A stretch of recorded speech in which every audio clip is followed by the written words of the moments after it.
Hello. Okay, so in this lecture, we're going to talk about the material culture of the Minoan Civilization, and this is going to mean a lot of pictures, so we're going to do a PowerPoint presentation this time. So you should be able to toggle between whether the PowerPoint is the larger image or my face. You'll probably want the PowerPoint, so you should be able to just click on it. If it's the smaller screen, just click on it and it should become the bigger screen. Okay, let me do this full screen here. Perfect. All right. So, like I said, in this lecture, we're talking about some of the art, architecture, even religion of the Minoan civilization. And I want to start with architecture because we said that the administration of a Minoan city-state focused on the palace, which was this very large structure where goods were brought in, stored, turned into other goods for trade, and then traded. And so these are very, very significant structures, right? The last big monumental building we saw was the House of Tiles at Lerna, and it is tiny, tiny, tiny compared to something like the palaces at Knossos or Phaistos or Malia. So here we have a reconstruction, right, an artist's rendition of what the Palace of Knossos would have looked like when reconstructed. So these buildings contained hundreds and hundreds and hundreds of rooms, and they were multi-level, so they could be 4 or 5 levels tall. So again, they're just gigantic structures that covered multiple acres of land. They're constructed of a stone foundation and mud brick wall, so they're not very sophisticated building methods. Sometimes those walls are reinforced with timber because they need to be able to hold up upper levels, but otherwise it's not terribly sophisticated in those terms. The central feature of a palace is its court. So let's look at the layout. So this is the archaeological layout. These are the foundations that they have uncovered. And here in the middle, you can see the central court. It's actually not the only court. There are a couple others like the west court here.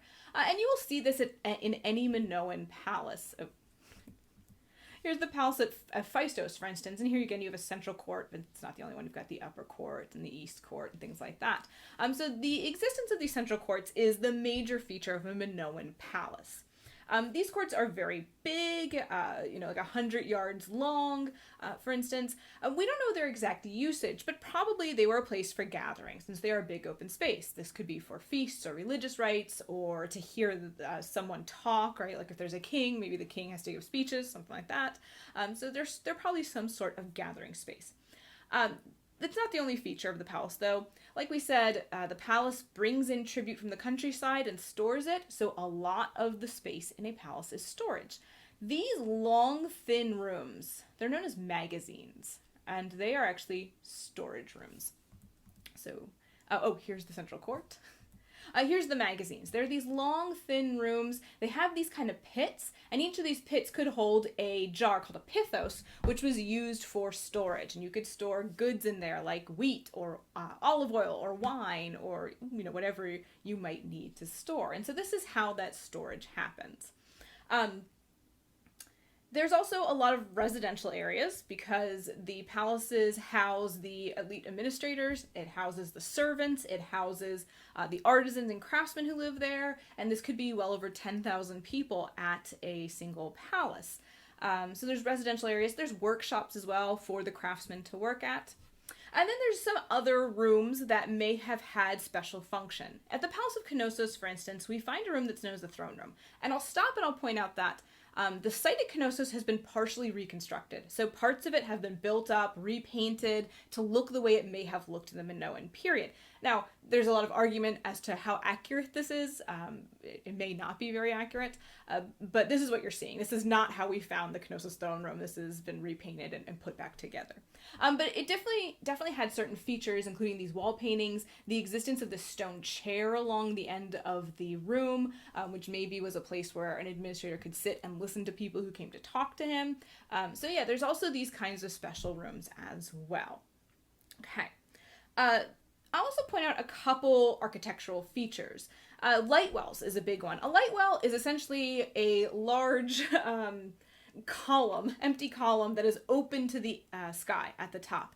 And the light well allows both light and fresh air to enter the inner parts of the palace. They don't really have a lot of exterior windows necessarily, and they don't have modern lighting, and they don't have, modern air circulation. So this allows light to enter into the palace, even the inmost parts, as well as fresh air. They also had a system of drains. So they may have had some running water, which could bring water into the palace, and then also some of these conduits would have gone out of the palace, and so they could put refuse in there, like they could empty toilets, for instance, the waste from toilets there, to keep things neat and clean inside the palace. And these were little channels that were under the flooring, right? So this has been uncovered, but originally there would be paving stones that went across it, so you don't have to see it, but it could be accessed at points. So they actually do have some running water and some sewage drainage available. Another thing that you find really commonly are what are called pier and door partitions. Crete is a beautiful, beautiful place. If you've ever been there, you will know this. You should, if you ever get a chance to go, you should, because it is just the most gorgeous atmosphere possible. It's just sunny and beautiful all the time, pretty much. But it can get hot. And so in the Minoan period, you wanted air to be able to circulate as well as possible. We said the light wells help with that. But another thing they do is they have these pier and door partitions. And so you have the empty space as the door and the pier is in between. But it allows air to flow through on nice days. If they need to close it off, you can see from this reconstruction, they probably had wooden panels that could be closed, that could close off the door part. But they can open and close them in order to allow the flow of air. Another thing, because again, it's beautiful weather on Crete, a lot of balconies, so places where you can go out, you can be in the palace, but you can go out into the fresh air. And loggias, if you're not familiar with a loggia, it's essentially just like a covered up balcony that's still exposed to the air, but is kind of roofed and covered. So this is another reconstructed little bit of the palace, and it shows you a little bit of a loggia here from the Knossos Palace. So it's smartly built. It's gigantic, but it's also clear that there's thought that has gone into this, and that they have these kind of innovations that allow for the circulation of air to keep things cool, right, to adapt to their environment. Another major feature of the Minoan palaces is the decoration of the walls with what are called frescoes. A fresco is a wall painting. You lay plaster down and then paint on top of it. It's really common in Egypt and the Near East, and so, as with many other things in the Minoan world, it probably was imported from there. They learned it from the Egyptians. We're going to look at some specific frescoes in class, but for now I'll just mention that the general subject of the frescoes is nature, religious rituals, not a lot of warfare, which is the normal subject in like Egypt and the Near East. So yeah, very much nature and religion. In terms of their art, there's a lot of pottery. They did develop quite a bit of pottery, and this is one of the things that they traded and they sent out into the Mediterranean world as a trade good. We're not going to get into every single style of pottery because there's a ton of it, but I wanted to show you some examples.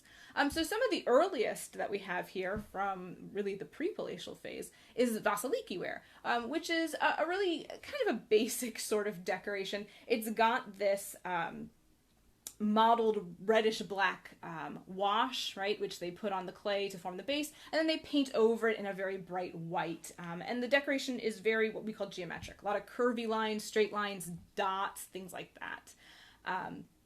And the kinds of shapes that they make, there's a couple styles that are popular. This is really the most popular though. It's sometimes called the teapot. It's really a spouted pouring jar, right? So you can see this long spout that it has, so it's used to serve.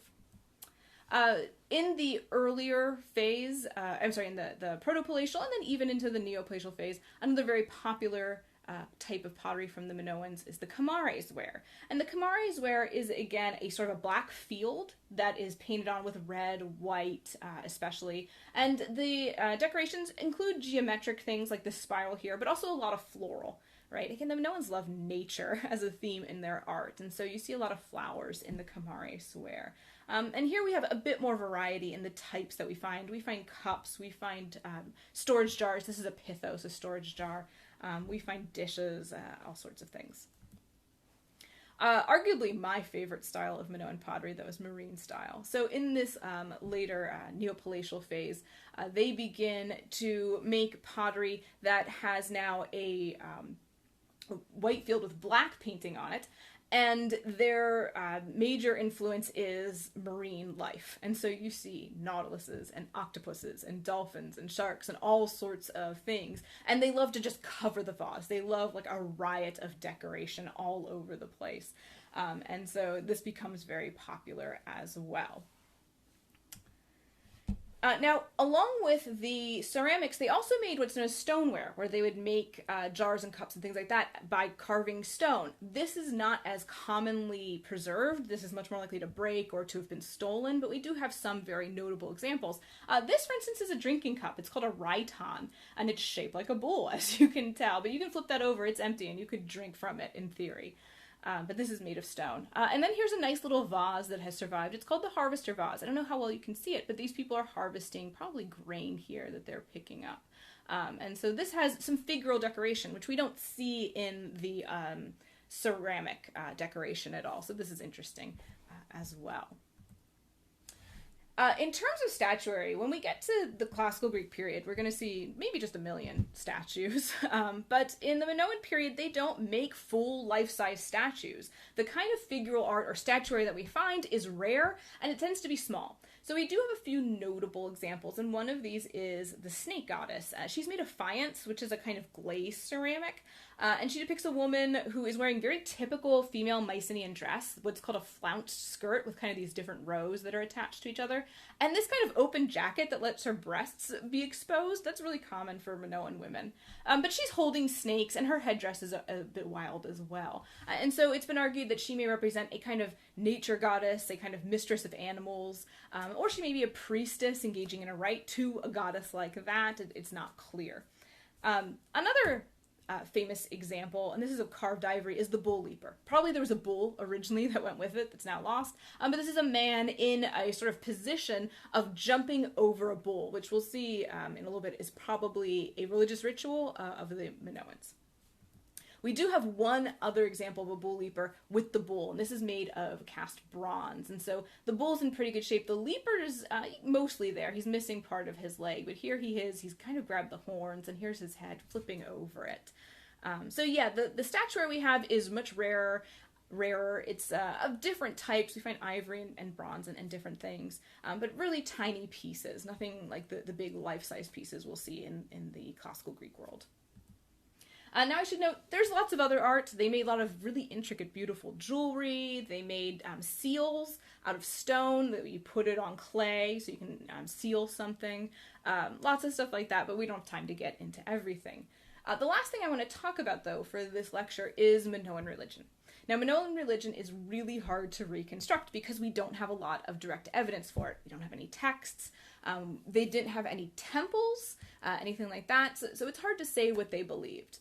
But scholars have made some guesses.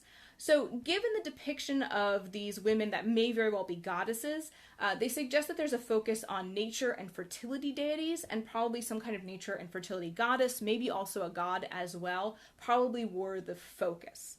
Like I said, there's no temples like we find in later Greek history, but there's evidence for shrines, and these shrines were often in outdoor places, inside caves. The top of mountains is also very popular, and we suspect that there are shrines there because we find buried offerings, little statues, like little bits of molded clay, things like that.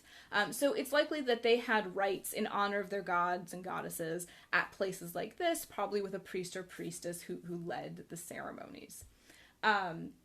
We do see some reoccurring symbols throughout the Minoan art and Minoan sites, and this includes a double-headed axe. You see that in a lot of places.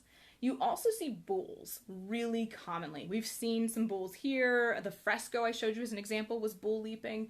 It suggests that the bull was very important to them. And there's a lot of depictions of people, men, leaping over bulls. And so there is this idea that bull leaping may have been a sport that the Minoans practiced in a religious context, in some way to honor the gods or goddesses that they worshipped. But it's very difficult to reconstruct. Again, we don't have a lot of evidence, and some of it is contradictory or seems impossible, right? It seems pretty impossible, for instance, to leap over a bull the way that this statue shows. So it's hard to reconstruct whether this actually happened, and if it did, how it worked and why it was done. But we certainly see the imagery repeated over and over.